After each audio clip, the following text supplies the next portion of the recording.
A'udzubillahiminasyaitonirrajim. Bismillahirrahmanirrahim. Assalamualaikum warahmatullahi wabarakatuh. Saya Egy Sujana, advokat, lawyer, atau pengacara dari Gus Dur dan Bambang Tri. Saya baru keluar membesuk mereka di bawah tanah tadi itu, ruang bawah tanah, ditahannya di sana. Kemudian saya menghadap ke lantai 15, tempat cyber crime. Jadi saya temui penyidik, saya telepon nggak diangkat atau mati di tempatnya, akhirnya saya naik ke lantai 15, sampai di sana nunggu, sudah diurus, kemudian kabarkan katanya penyidiknya ke Surabaya.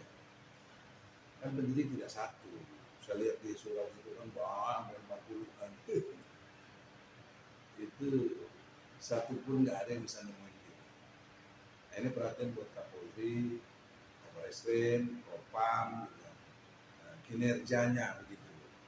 Ini kan harus pelayanan, rakyat itu harus dilayani, diayomi, dilindungi, tribrata. Ya.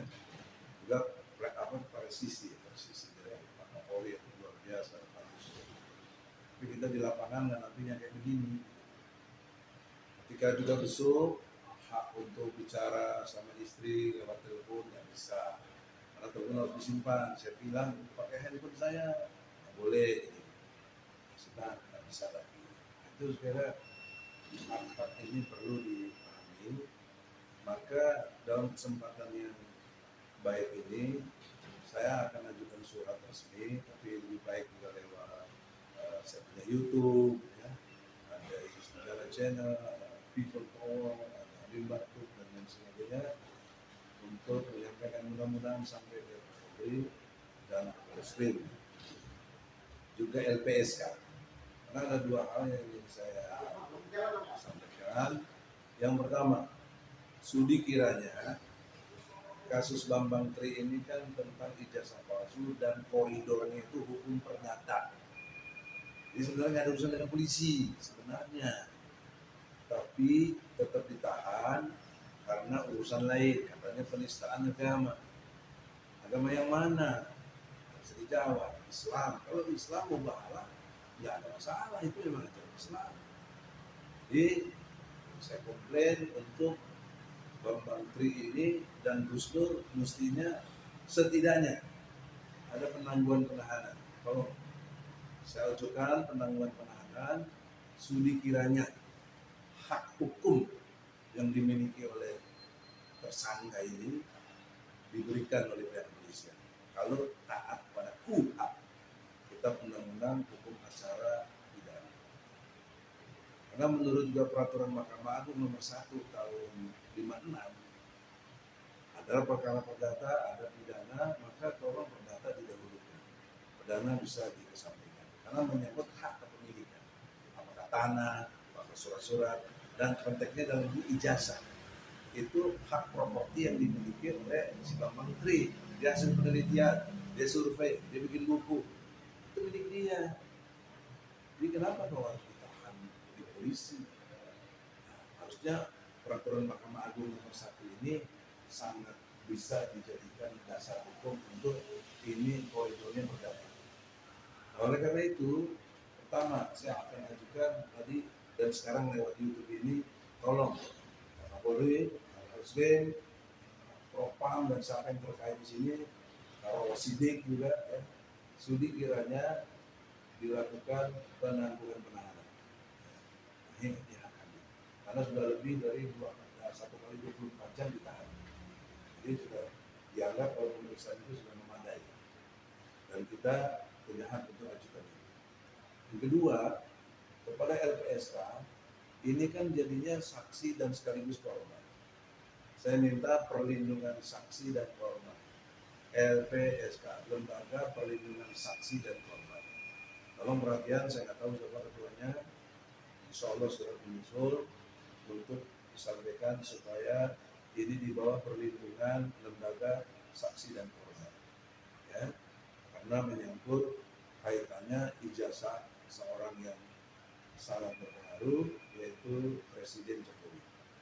Jadi Presiden Jokowi dengan hormat juga harus taat hukum. Tolong tanggal 31 sudi kiranya datang supaya clear masalah ini. Case close. Saya ingatkan, case close. Tutup kasus ini dengan cara bawalah ijazah aslinya SD, SMP, SMA. Ya, kalau universitas kita nggak juga. Nanti kalau dia mau memberikan penjelasan boleh, ya, dengan gugatan intervensi. Tapi di bawah sumpah nggak boleh bikin keterangan tidak di bawah sumpah. Karena konsekuensi hukumnya kalau sumpah Anda palsu, Anda kena 7 tahun. Harus dimengerti. Jadi karena itulah dalam kesempatan ini sudi kiranya, ya, untuk tanggal 31 baik Bapak Jokowi yang terhormat silakan datang, dan Bambang Tri juga boleh datang dong, jangan ditahan. Jadi saya maksudnya penangguhan itu bukti yang 31. Dan saya sudah omong waktu di sidang kemarin, ya, tanggal 18 kepada majelis hakim supaya Bambang Tri bisa dihadirkan karena dia prinsipal sebagai penggugat. Nah, ini ilmu hukum, tidak ada like and dislike, betul-betul karena penegakan hukum. Oleh karena itu, sisi lain saya selalu mendasari argumentasi saya dengan Al-Quran. Kenapa? Karena Al-Quran itu menurut surat Al-An'am ayat 114, 115, 116. Pertama, Al-Quran itu rinci. Dua, Quran itu benar. Tiga, Quran itu adil. Tiga, Quran itu sempurna. Sempurna. Ya. 116-nya menerangkan kalau kamu ikut kebanyakan orang, maka pendapat kebanyakan orang itu sesat. Saya ingat teori demokrasi. Kebenarannya diukur dari N+1. Suaranya berapa? 70 misalnya. Kalau yang milih dia atau suara yang diukur benarnya itu 60, berarti yang 10 pasti kalah. Gitu. Walaupun yang 10 itu sebenarnya benar. Gitu. Maka itu ada di Quran. Surat Al-An'am ayatnya 116. Apa kaitannya dengan ijazah palsu ini? Semua orang menyatakan kaitannya dengan Bambang Tri. Ini mungkin orang gila. Tadi juga saya dapat info seperti itu. Atau Gus Nur diyakinkan ini orang gila. Kalau dia dinyatakan gila, Bambang Tri kasus close. Gitu. Waduh, kalau dia orang gila kan udah pernah bukti pertamanya. Jadi bagaimana? Dan ditahan. Kalau dia dekat orang gila, kenapa dulu ditahan? Sampai 3 tahun. Dan juga implikasi seriusnya kalau dia dinyatakan orang gila berarti Jokowi benar. Gitu. Padahal mekanisme pembuktian tidak begitu. Kan yang dipersoalkan ijazah asli. Bawalah ijazah asli Bapak Jokowi ke pengadilan.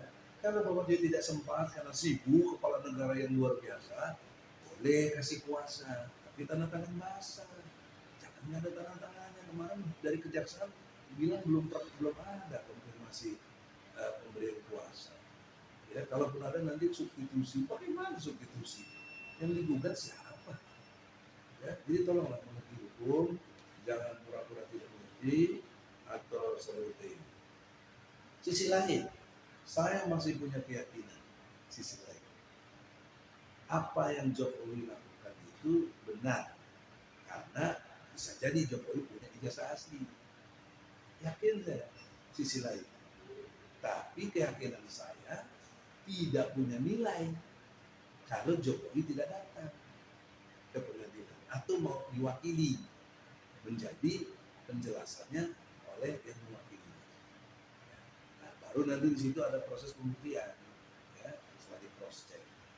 Nah, maka logika berikutnya secara hukum, sekarang saya yakin dengan Bambang Tri karena dia menyatakan itu palsu.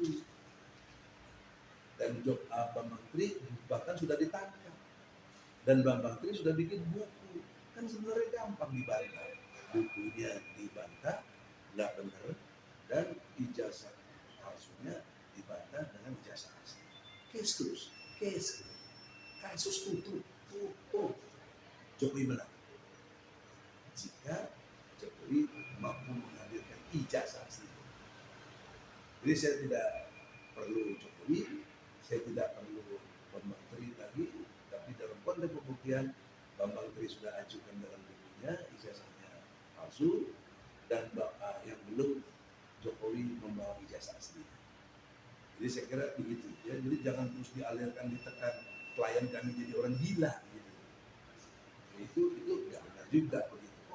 Jadi orang gila. Kemudian yang terakhir konteksnya lagi bahwa kehidupan yang kita harapkan ke depan dengan suasana Undang-Undang Dasar 45 Pancasila yang kita yakini sebagai dasar negara kita, aturan main kita, tolonglah ditaati. Terutama pasal 27 ayat 1.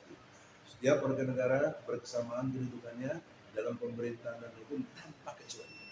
Jadi Jokowi dengan hormat, Anda nggak ada urusannya presiden, menteri dan lain sebagainya, karena menteri juga saya juga, Mendikbud, ya, KPU juga, kalian sama di mata hukum dan pemerintah ini tanpa kecuali. Sama dengan Bambang Tri, sama dengan Gus Nur, sama dengan saya. Kita semua sama. Kita treatmentnya adalah kemanusiaan yang adil dan beradab. Sila kedua, dan kita tetap jaga persatuan Indonesia.